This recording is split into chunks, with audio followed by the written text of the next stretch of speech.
One day, Quacker was thinking. That's right, thinking. What am I going to play?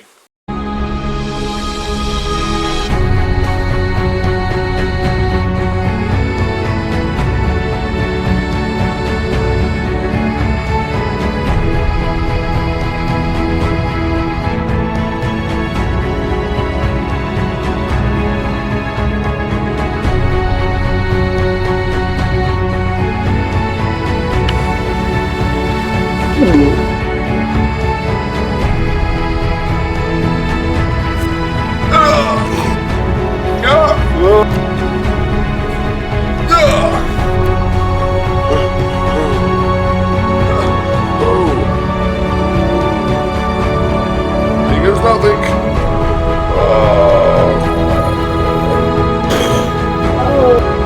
I know, I'll play this instead.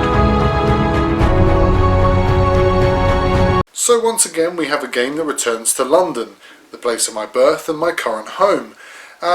This is a game about guilds, and London was an institutionalised place with guilds galore, as most major cities were at that time. This game focuses on how the guilds changed London and effectively the world. Join us as we play Guilds of London.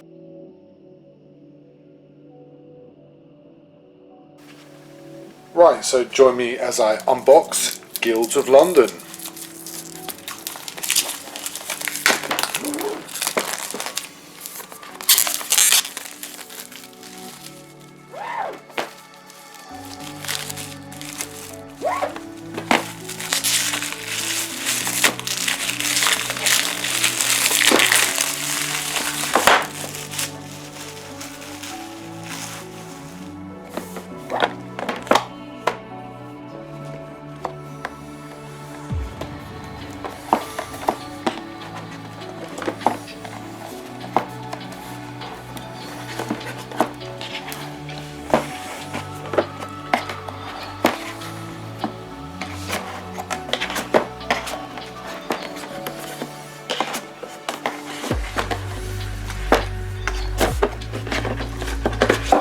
Right, there we go.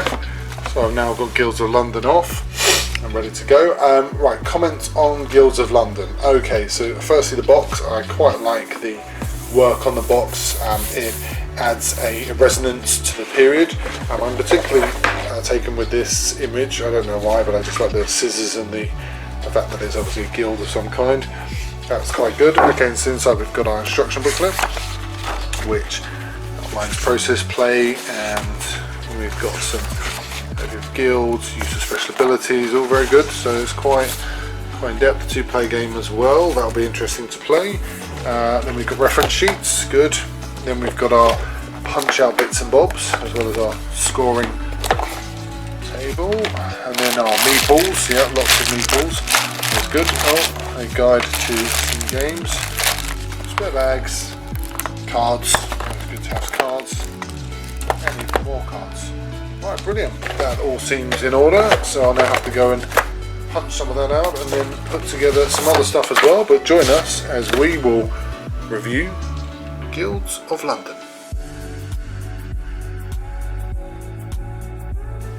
So, Guilds of London.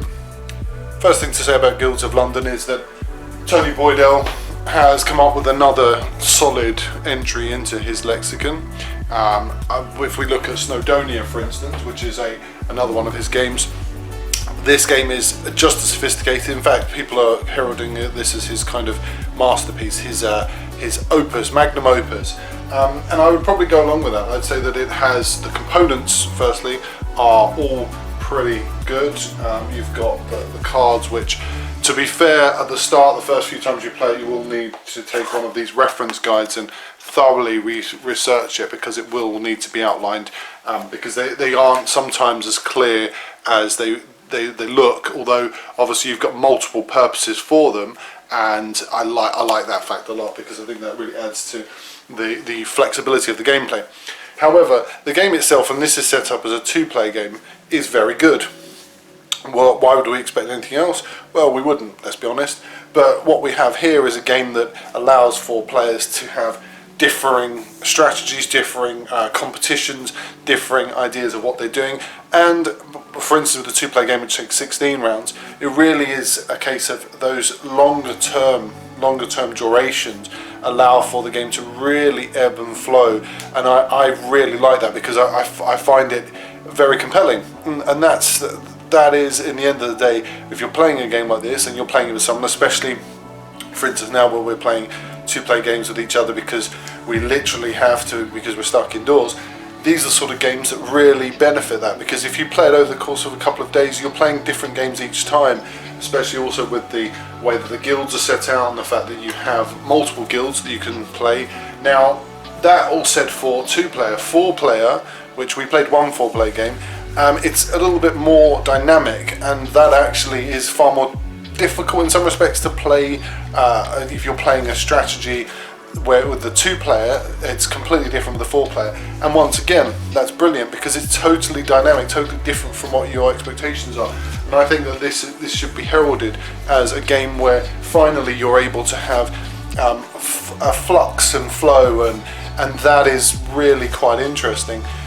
This all said, there are a few complaints I have, and I'll be perfectly frank with you. The booklet is not very well written. I was surprised by that, and some people will certainly disagree with me, but I think that the booklet itself is outlined for four-player as well, but two-player, I mean, that's what you get. You get that. I mean, seriously, I think it deserves a little bit more. It deserves also a little bit more ironing out. Yes, if you look at the four-player version, you've got everything in here, and it's quite dense. Personally, I think it's too dense, because playing it, I actually usually I read the rule book and then I look at online videos to see how it's been comprehended by them, like while I've comprehended it. And with this, I think personally, I found that the two-player game needed to be seen online first, because it is sparse. It's different from the four-player game, but in fact actually it's just as challenging, just as compelling, just as coherently interesting, and it's not put across like that in the booklet. So that would be my chief thing.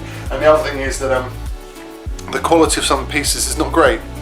That I think is just because of cost saving, but it does irk me a little bit when you pay so much for a game and then you get pieces and you're like, the quality's not that great.